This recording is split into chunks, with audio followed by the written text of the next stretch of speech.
Cristiano Ronaldo একটা মহাকাব্যের নাম। Ronaldo একটা উপন্যাসের প্রোটাগনিস্ট। রোনালদো একজনই, যার ডিকশনারিতে ট্র্যাজেডির কোনো ঠাঁই নাই।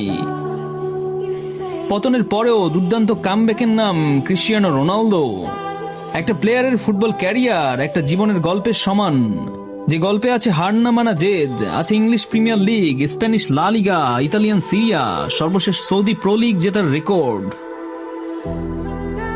রোনালদো এমন এক আশ্চর্য মানুষ, যার কাছে সৌদি লিগ যা, প্রিমিয়ার লিগও তা। না হলে পৃথিবীর সবচেয়ে প্রেস্টিজিয়াস 3টা লিগ জিতে আসা একটা মানুষ সৌদি লিগ জেতার জন্য এত কাতর হয়ে থাকবে কেন? লিগ জেতার পর আনন্দে কাঁদবেন কেন? রোনালদো এই প্যাশনের কারণে বোধহয় সবার আইডল হয়ে উঠতে পেরেছে। রোমের কালোসিয়াম কিংবা মিশরের পিরামিড কোনোটি এক রাতে গড়ে ওঠেনি। বছরের পর বছর ঝড়ঝাপটা আর আঘাত মেনে নিয়ে তবেই তারা ইতিহাসে অমর হয়েছে। ক্রিস্টিয়ানো রোনালদোর জীবনটাও ঠিক তেমনই এক জীবন্ত স্থাপত্য, যার প্রতিটি ইটের পেছনে লুকিয়ে আছে সীমাহীন সংগ্রাম আর হাজারো রাতের নিঃশব্দ আফসোস।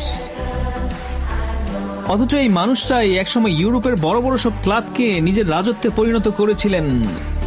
রিয়াল মাদ্রিদের হয়ে বিশ্ব ফুটবলের সবচেয়ে কঠিন মঞ্চ উয়েফা চ্যাম্পিয়ন্স লিগ জিতেছেন রেকর্ড 5 বার।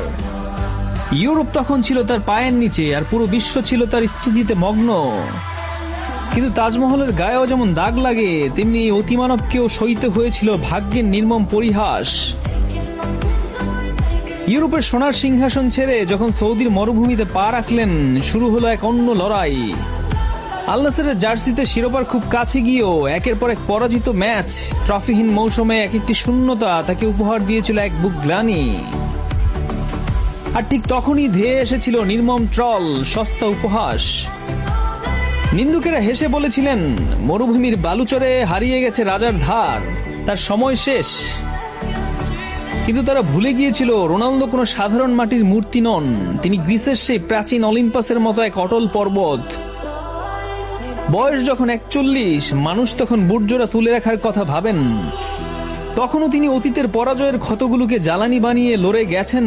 দীর্ঘদিনের সেই সাধনা আর অপমানের জবাব অবশেষে এলো আল নাসেরের হয়ে সৌদি লীগের ভাগ্য নির্ধারণী ম্যাচে। 41 বছর বয়সে এই ক্ষুধার্ত সিংহ গর্জে উঠলেন, করলেন চোখ ধাঁধানো জোড়া গোল। সব বাধা পেরিয়ে নিন্দুকের সমালোচনাকে পায়ের নিচে পিষে ফেলে এই মহাতারকা আবার জিতলেন। উঁচিয়ে ধরলেন মরুভূমির বুকে তার প্রথম কাঙ্ক্ষিত লীগ শিরোপা।